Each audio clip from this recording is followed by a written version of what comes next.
नमस्कार मित्रों, स्वागत है आप सबका महाभारत के आश्रम वार्षिक एपिसोड में। आपने पिछला एपिसोड अभी देखा है अश्वमेधिक पर्व पे, और ये जो पर्व है, ये जो वीडियो है वो आश्रम वार्षिक पर्व के ऊपर है।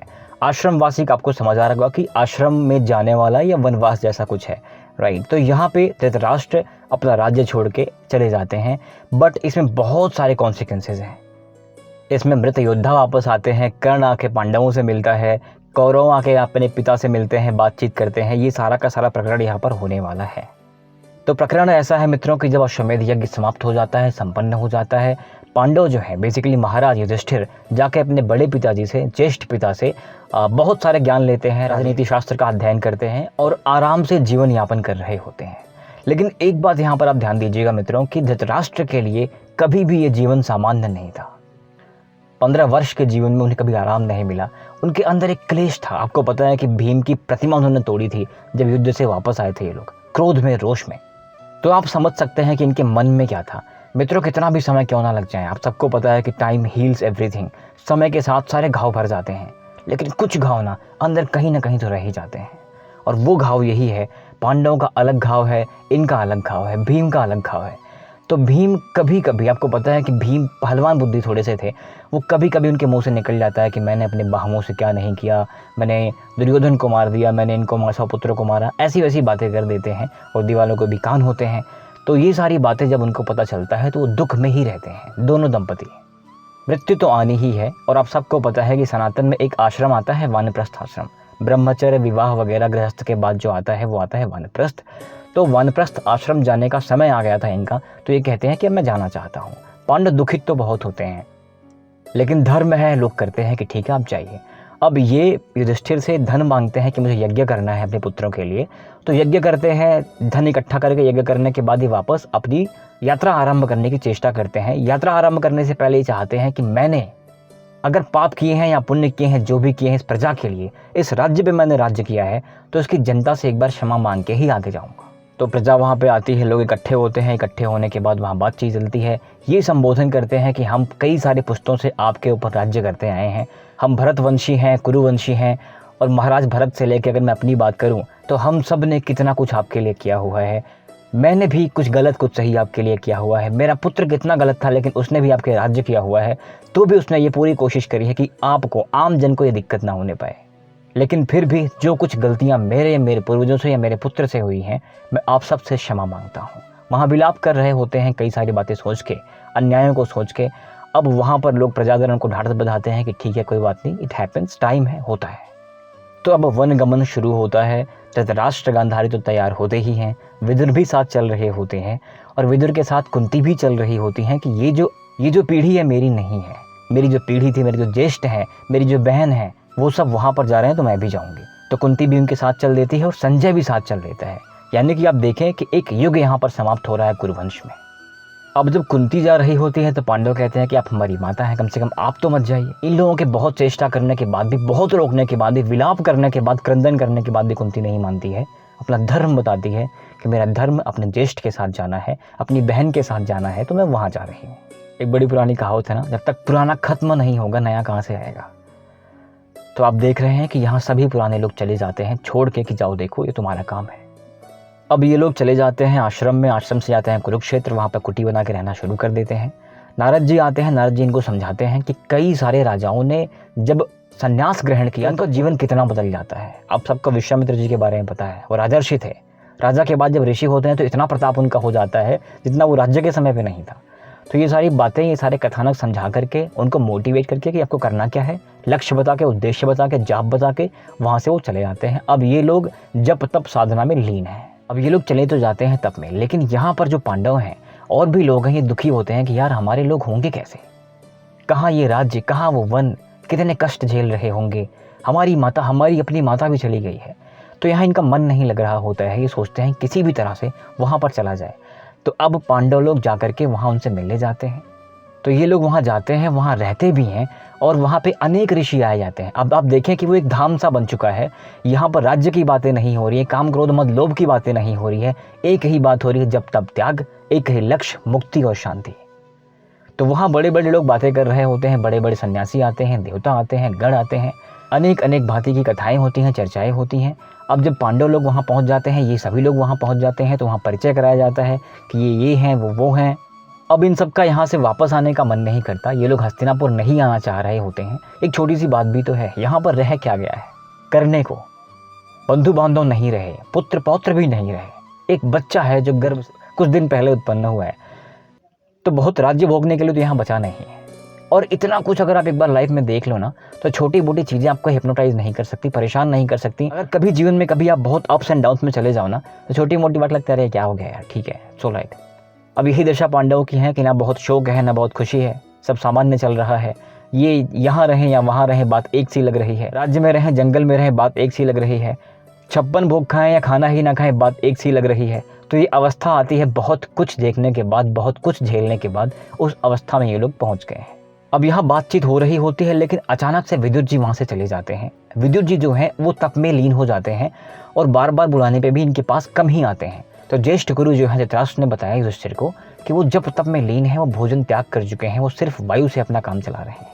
मित्रों, इसके बाद की सारी घटनाएं थोड़ी संवेदनशील हैं कि अब युधिष्ठिर जब देखते हैं कि वहाँ पर विद्युत जी हैं, ये पीछा करते हैं उनका, और पीछा करके जब भागते हैं कहते हैं रुकिए रुकिए, मैं युधिष्ठिर हूँ, आप रुकिए तो सही।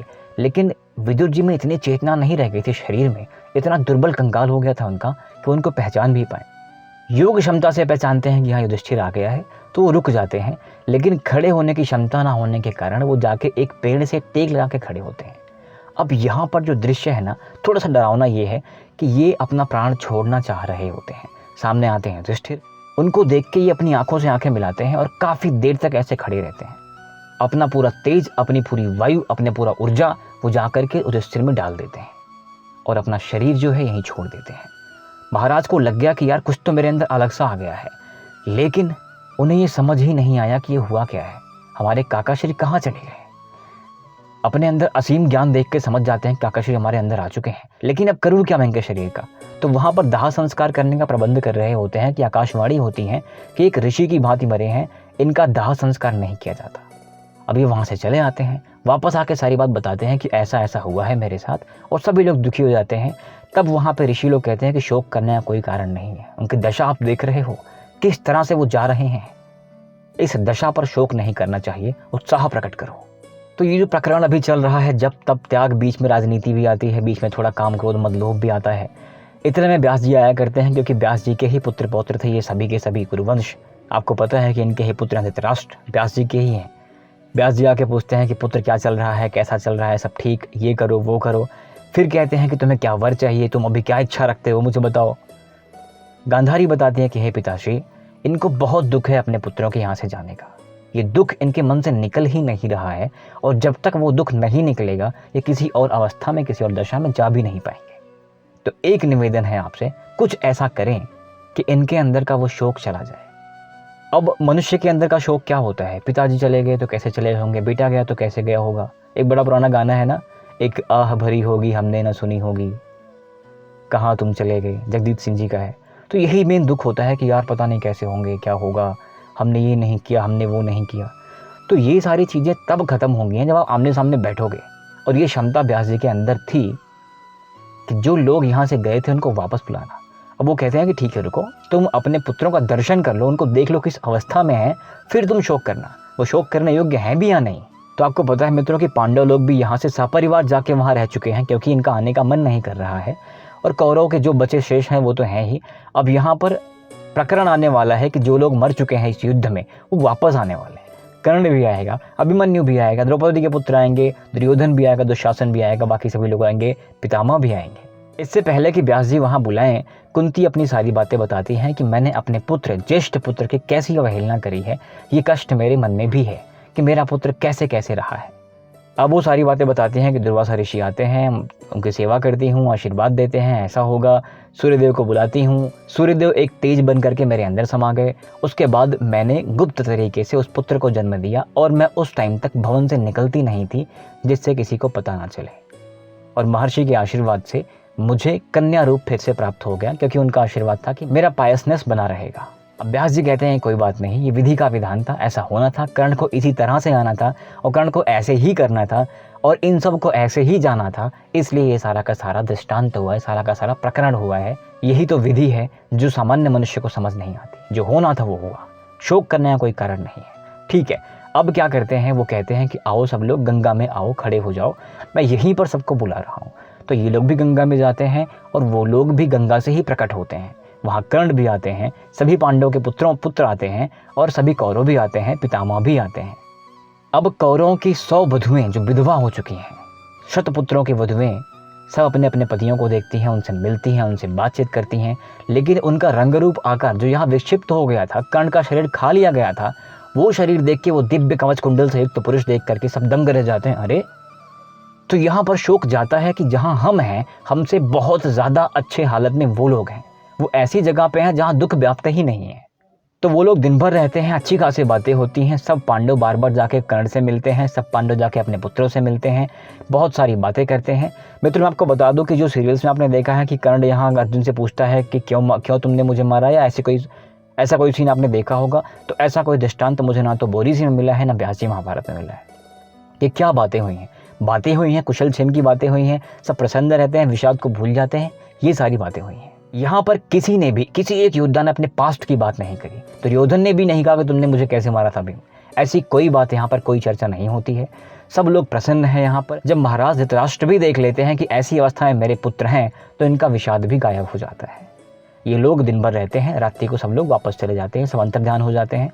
व्यास जी उनकी पत्नियों से कहते हैं कि आप में से कोई भी अगर अपने पति के लोक जाना चाहता है, क्योंकि कुछ लोग अलग अलग लोकों में गए हैं, अपने पति के लोक में जो कोई भी जाना चाहता है, वो आकर के स्वेच्छा से यहाँ डुबकी लगाए, अपने पति के लोक चले जाए। तो पत्नियां ऐसे ही करती हैं, जिनके पति चले गए थे, लगभग सभी पत्नियां, सभी स्त्रियां ऐसा ही करती हैं, डुबकी लगा के अपने पति के लोक में चली जाती हैं। अब व्यास जी पांडवों से कहते हैं कि सारी बातें यहाँ पर हो गई हैं, तुम लोग जाओ अपना राज्य देखो। जिस राज्य के लिए इतना कुछ हुआ, वो राज्य छोड़ के तुम लोग यहाँ बैठे हो, तो फिर हुआ ही क्यों? तो आदेश देते हैं कि जाओ यहाँ से। तो ये लोग वापस चले आते हैं, अपने नित्य कर्म में संलग्न हो जाते हैं। काफ़ी सारी चीज़ें चल रही होती हैं आगे पीछे। एक दिन नारद जी आते हैं। ये लोग पूछते हैं कि मुझे मेरे ज्येष्ठ पिता की, माता की, संजय की, सबकी बड़ी याद आ रही है, कृपया आप मुझे बताएं कि वो लोग कैसे हैं, क्या चल रहा है उनके साथ। तो नारद जी जो वृत्तांत बताते हैं, थोड़ा दुखित वृत्तांत है, लोग बहुत विलाप करते हैं। वृत्तांत ये है कि एक दिन जंगल में आग लग जाती है, दावाग्नि उत्पन्न हो जाती है, और उस आग में जल के तुम्हारे ज्येष्ठ पिताश्री, तुम्हारी माता, तुम्हारी ज्येष्ठ माता वहीं पर जल के भस्म हो जाती हैं। ये लोग बहुत विलाप करते हैं, पूछते हैं कैसे हुआ। तो वो बताते हैं कि धृतराष्ट्र, कुंती और गांधारी, इन लोगों ने लगभग अन्न का त्याग कर दिया था। धृतराष्ट्र ने अन्न त्याग कर दिया था, मुंह में पत्थर का टुकड़ा और सिर्फ वायु पीते थे। गांधारी सिर्फ जल पिया करती थी, और कुंती महीने में किसी एक दिन भोजन करती थी। अब इन सब का शरीर बहुत दुर्बल हो गया था। जब आग लगी तो ये भाग पाने में असमर्थ हो गए थे।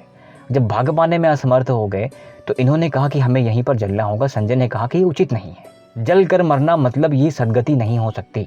तो वहाँ महाराज ने कहा कि ये संतों के लिए सदगति ही है, गृहस्थ के लिए सदगति नहीं है, इसलिए हमें जल जाने दो, तुम यहाँ से भाग जाओ। अब संजय ने कहा कि नहीं, आपको छोड़ के ऐसे नहीं जा सकता। लेकिन महाराज के विशेष कहने पर, अनुग्रह करने पर, आदेश देने पर संजय वहाँ से उनको जलता हुआ छोड़कर चले जाते हैं, या भस्म हो जाने के बाद वहाँ से चले जाते हैं। जब चले जाते हैं तो हिमालय की तरफ चले जाते हैं, कहीं और रुकते नहीं। उनको वहाँ से फिर किसी और ने नहीं देखा, वो हिमालय पर ही निकल जाते हैं। अब तीनों अपने परिजन की हालत सुन करके कि जल के भस्म हो गए, ये लोग बहुत विलाप करते हैं। मेरी माता कैसे कैसे यहाँ रहती थी, ज्येष्ठ पिताश्री कैसे कैसे राज्य करते थे, उनकी मृत्यु ऐसे हो रही है, जल के हो रही है, ये अंत होना था उनका। सभी पुरुष विलाप कर रहे हैं, पुरुष का विलाप सुन के महिलाएं विलाप कर रही हैं। अब यहाँ पर एक बहुत शोकाकुल दृश्य प्रकट हो जाता है। विलाप करते करते ही लोग वहाँ जाते हैं, उनकी अस्थियाँ लेके आते हैं, गंगा में प्रवाहित करते हैं और नित्य कर्म करते हैं, श्राद्ध कर्म करते हैं। तो यहाँ पर ये प्रकरण भी समाप्त होता है कि जो हमारे ज्येष्ठ गुरु थे, जो युग था, जो समाप्त हो रहे थे, जो बचे हुए लोग थे, वो इस तरह से मृत्यु उनकी हो जाती है और एक विषाद पुनः प्राप्त हो जाता है। अब इनके विषाद को कम करने के लिए, दुख को कम करने के लिए तरह तरह से नारद जी इनको बहुत समझाते हैं कि ये ऐसे होता है, ये नियम है, शांत रहो। तो मित्रों, अब हम कथा के उस तरफ में पहुंच चुके हैं जहां पर 2 या 3 पर्व ही विशेष बचे होंगे, जिनमें से एक है मौसल पर्व। भगवान कृष्ण के वंश की समाप्ति कैसे हुई थी, संभवतः कल, कि उनका वंशहीन कैसे हो गया, गृह युद्ध कैसे छुड़ गया था, भगवान की मृत्यु कैसे हो जाती है, उसके बाद पांडवों की दशा क्या होती है। मिलते हैं कल। Thank you very much, support करते रहिए। जय हिंद।